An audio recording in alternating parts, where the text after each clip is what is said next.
गौतम अपने शिष्यों को पढ़ा रहे थे, उसी बीच में सौद्रमिंद्र ने एक वृद्ध का भेष बनाया, विक्रिया से आश्रम में प्रवेश कर गए। ऋषभ भैया जैसे आश्रम में पहुंचे, ब्रह्मचारी महात्माओं, बेटा ये बुद्धि का विषय समझिए। प्रज्ञ पुरुष हर जगह नहीं बोलते हैं, स्वामी समाधान कर दो मेरा। बुद्धिमान आदमी देखता है। पंडित जी आप तो खूब यहाँ पर प्राकृत भवन में रहे हो, सो खेतों में खेती होती भी देखा होगा, बुंदेलखंड में भी आप द्रोणगिरी में रहे हो, तो हाँ हल तो जानते हो ना मित्र, बखर भी तो जानते हो। बखर में ऐसी लंबी पट्टी लगती लोहे की, फांस बोलते जिसको, बराबर। वो पंडित जज साहब को मालूम है, इलाहाबाद में वो फांस ऐसे लगाते हैं। लेकिन बखर में फांस लगाते समय सीधी फांस जमती नहीं है, लकड़ियों की चिपटियां बनाते हैं, उसको कटरा बोलते। कटरा मालूम, सांस देख के कटरा ठोक देते, सांस देख करके उसमें फांस में कटरा ठोक देते हैं। बोले जहां फांस हो, जरा सी सांस दिखे वहीं कटरा ठोकना चाहिए। ऐसे ज्ञानी पुरुष जो होता है वो ज्ञानियों के बीच में अपनी बात रखता है तो सांस देख के रखता है। यदि आहार भी देने जाओ भाई, बुरा ऐसा नहीं है महाराज जी ऐसे अंजलि किए और आप अमृत दे रहे हो, बेटा तेरे अमृत कोई कीमत ही नहीं होगी। दूध दिया, दूध का नाम भी अमृत है बेटा, पयस नहीं अमृत। उनने यूं कर लिया, तेरा नीचे चला, क्या फायदा। घृत दिया, क्या फायदा। बेटा सांस दे के डालोगे ना तो अंदर की सांस में चला जाएगा। तो आपके द्वारा दिया गया दान जिनवाणी का काम करेगा। उनने देखा नहीं, आपने डाल दिया, यूं कर दिया, नीचे चला गया, व्यर्थ में चला गया। अपनी बात को, संदीप गहरी बात है, अपनी बात को सांस देख के करना चाहिए।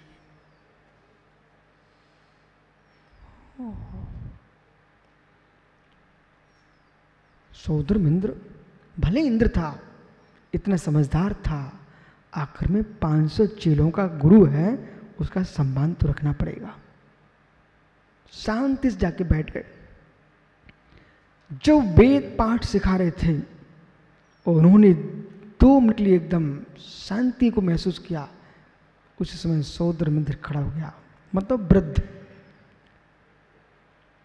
महात्मन। देखो ये बहुत बड़ी नीति है सज्जनों की, दुर्जनों की नहीं, सज्जनों की मात्र। व्यक्ति बोल करके ही अपनी बात कहना चाहिए, बराबर। अब आज से लगता है सोनू, जिनकी सम्मतियां हैं, जो साधु वर्ग हैं, ये जो कॉलेज में पढ़ रहे हो, बड़े पढ़े लिखे लोग विषय को समझ रहे हैं, बड़े सम्मान से आप क्या स्कूल में पढ़े नहीं हो। समझदार छात्र तो अपने गुरु से कहते हैं, ऐसा नहीं उठाया और चल दिया। दुर्जन है वो, आके बैठ गए दूर खड़े। हमारे यदि आचार्य विराग सागर ने सिखाया है तो मुझे टीचर भी ऐसे मिले, उन्होंने एक एक बात सिखाई है। बोले कक्षा में आना है, खड़े रहो बेटा, वहां तुम शांति से खड़े रहोगे। लज्जाशील का सिर झुका होता है, वो अंगूठा जमीन को टेकता है। और आप लज्जाशील नहीं हो तो निर्लज्जों को आप समझाने की क्यों कोशिश कर रहे हो। वो लज्जाशील है, उनको समझाने की क्या आवश्यकता है। इसलिए टेंशन फ्री जीना सीखो। जिसने निर्णय कर लिया कि मुझे डांट नहीं पड़ेगी मोनू, तब तो मोनू कैसा। हे मित्र, यहां क्या कह रहे हैं। सौद्रमिंद्र था, छायक सम्यक ऋषि था, कोई सामान्य लोगों का राजा नहीं था, देवों का सम्राट था। उसको सभा में विनय और विवेक था। कहां संधि कहां निग्रह, उसको बोध था। यदि संगीत, बिल्कुल कितने सुंदर साज बाज दे दिए जाएं,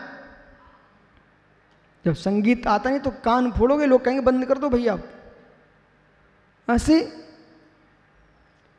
और जिससे बनता है बेटा, कहाँ थाप लगाना है, कहाँ सुर निकालना है, कहाँ सारे गामा पादा नहीं चलना है आपका। तो मित्र, मनुष्य क्या पशु भी स्थिर हो जाते हैं, और पशु क्या पक्षी भी स्थिर हो जाते हैं, और पशु पक्षी क्या बेटा बादल बरसना प्रारंभ हो जाते हैं, बुझा दीप जल जाता है।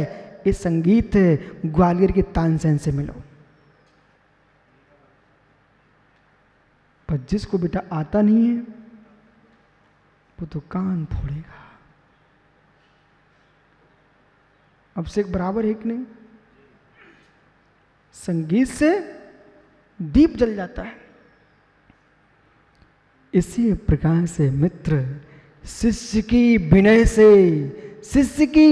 से गुरु के बासल का दीप प्रज्वलित हो जाता है।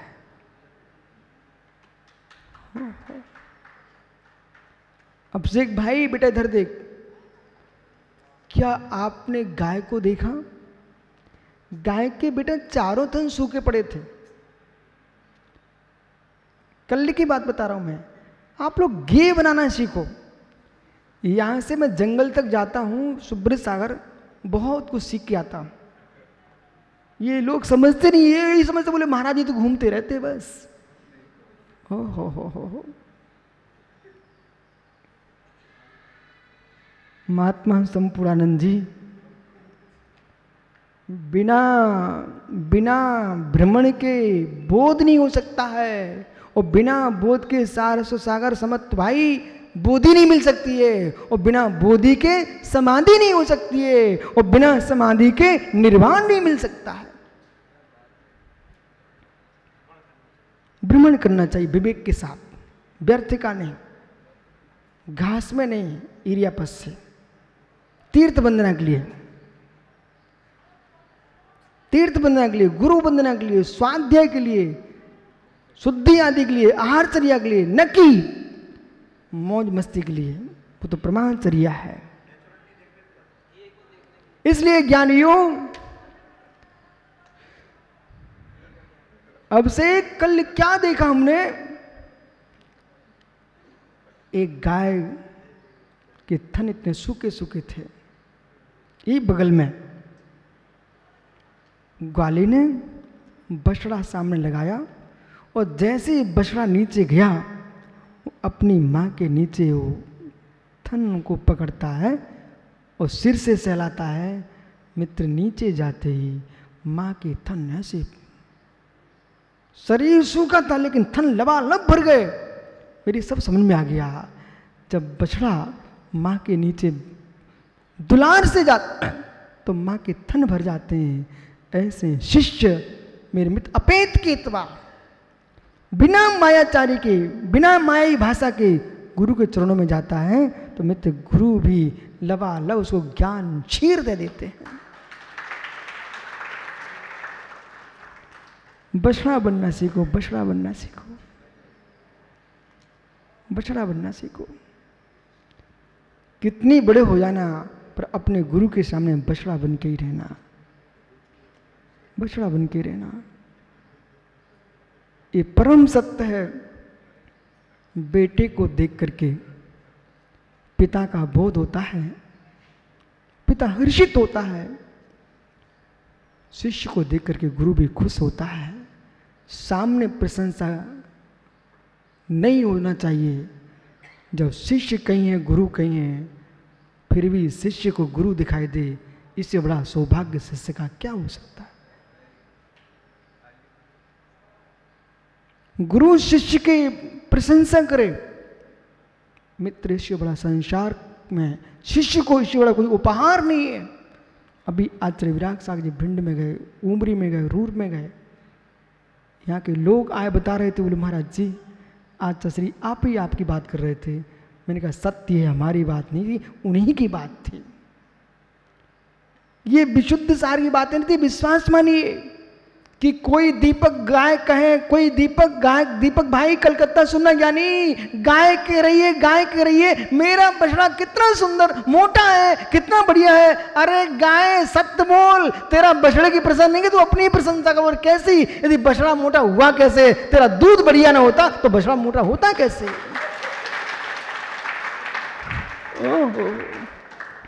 इसलिए चाहे भिंडो, चाहे उमरियो, चाहे रूढ़ो, जहां भी आचार्य ने जो बातें की है मेरे मित्र, वो गाय की बातें की। आप समझा कर बेटा, तू ज्ञानी समझ।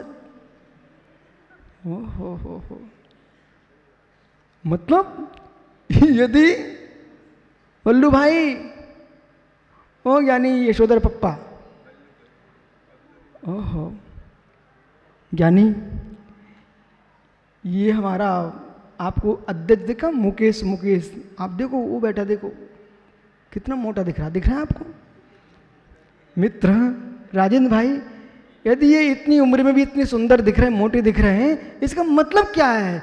इनके मताई बाप ने अच्छा खिलाया बच्चे को, मतलब बेटा स्वस्थ है, बेटा तंदुरुस्त है। इसका मतलब है कि कुपोषण का शिकार नहीं है, कुपोषण का शिकार नहीं है, कुपोषण का शिकार नहीं है। लेकिन क्या कर हो सकता है, दूसरी छवि लग गई हो तो सूख गया हो, लेकिन कुपोषण का शिकार वही होता है या तो कहीं की लू लग गई, भट्टी में गिर गया।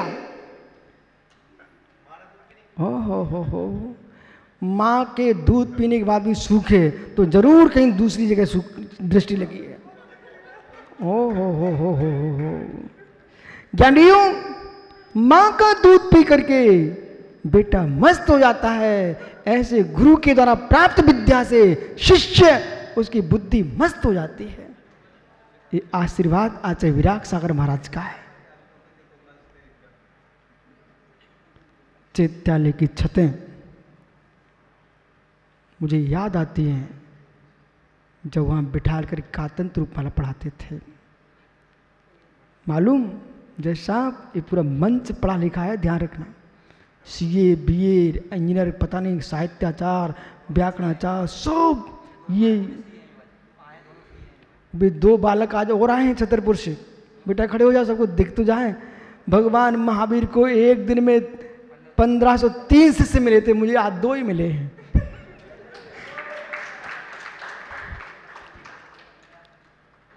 ये नियोग देखो, संस्कार देखो। बालक 1991 में बाचना हुई थी छतरपुर में आचार्य विराग सागर की।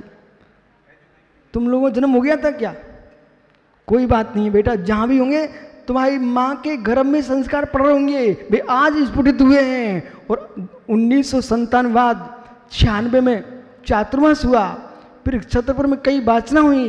अभी आदित्य सागर, अप्रमेय सागर और सह सागरी चौमासा कर रहे हैं। बेटा ये उन्होंने अच्छा पुरुषार्थ किया है कि लोभ होता तो अपने पास रख लेते। मित्र, लाभ का लोभ नहीं है, इसलिए उन्होंने अपने गुरु के पास भेजा आपको। ठीक है, बहुत अच्छा किया। बैठ जा बेटा। खजुराहो के नाम से छतरपुर जाना जाता है, नैनागिरी, द्रोणगिरी के नाम से छतरपुर जाना जाता है। बेटा आकर्ष, निखिल, वो दिन आना चाहिए तुम दोनों ईगल मुनियों के नाम से जाना जाए। विशद सागर हैं कुपी के, मालूम? विशद सागर जी हैं। आइए गौतम स्वामी, मात्र गुरु शिष्य का मिलन करा दूं। ओहो लालू, क्या कर सकते हैं, बेचारों को, भुखोड़ों को रोटी दिखती है। जिनवानी का पान कर बेटा। हो माँ का दूध पी रहा है। पंडित जी ऋषभ भैया, वो राजेंद्र से पूछ रहा, राजेंद्र से, जब बछड़ा दूध पीता है उसके मुख से फैन टपकता कि नहीं? टपकता ना। ओ हो कितना सुंदर सफेद होता, कितना सुंदर होता है। मयंक, जब बेटा उसके दूध का फैन इतना सुंदर लग रहा है, दूध कितना मीठा होगा, बछड़े को ही पता है। ऐसे आप जब जिनवाणी सुनते हो, ये तो जिनवाणी का फैन है, जिनवाणी कितनी मीठी होगी ये मित्र उसी से पूछना जो जिनवाणी में डूबता है। संसार की सारी विभूतियां, संसार के सारे सुख तुच्छ है, जब माँ जिनवाणी के आंचल में होते हैं सारा विश्व फीका दिखता। मात भगवती बागीश्वरी जिनवाणी जिनवाणी होती है। साधु को कोई श्रोता मिल जाए, जज को कोई न्याय करने का मौका मिल जाए तो अपनी प्रज्ञा का प्रयोग करेगा कि नहीं करेगा? लगता कि आनंद आ गया। हमने तो ऐसे लोग देखे जज साहब कि जिनकी सर्विस पूरी हो गई, बेचारे शासन से कह रहे हैं मुझे एक पैसा मत देना आप, लेकिन मुझे काम करने दो। अब एक व्यक्ति दुर्ग में था, वो डिस्टर्ब हो रहे, बोले महाराज जी ने क्या हो गया? जब मैं निकलता लोग साहब कह करके सनूट मारते थे, जब से मेरा रिटायरमेंट हुआ है जो मेरे सामने नीचे गिरते थे ना, वे मुख मोड़ के निकल जाते हैं। मैं डिप्रेशन में चला जा रहा हूँ। मित्र मत चिंता करो, सबके दिन एक से नहीं होते हैं। जो फल वृक्ष पर चमकते हैं उनकी गुठली नीचे पैरों के नीचे पिचकी मिलती है। आप टेंशन मत लो, आप शांति से हो। क्या हो गया मित्र? ये किसके लिए ताली बजा रहे हैं आप?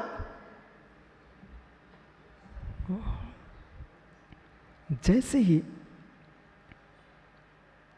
मौका मिला कि एक व्यक्ति मेरी सभा में एक श्रोता बढ़ गया, अरे वक्ता को बहुत आनंद आता है। मां के आंचल में दूध बच्चे के होने से होता है भाई। ऐसे श्रोता यदि पुण्यात्मा है, श्रोता विशिष्ट ज्ञाता है, तो वक्ता की बाड़ी में भी ओज आ जाता है। और श्रोता ही बचकनिया है तो वक्ता ही बचकनिया बन जाता है। ये विशिष्ट बात को समझना। गौतम खुश हो गए, अरे आज तो मेरी सभा में नया श्रोता आया। बोले पूछो पूछो क्या पूछना है? भाई ये समझ नहीं पा रहे थे कि महात्मा जी तुम्हारा बाप बैठा है। ज्ञानी सुन रहे ना बेटा? सौधर्मिंद्र ने ऋतिक धीरे से सिर नीचा किया और मालूम क्या कहता है? हमारे गुरुजी ने हमें पाठ दिया है, वो मुझे समझ में नहीं आ रहा है।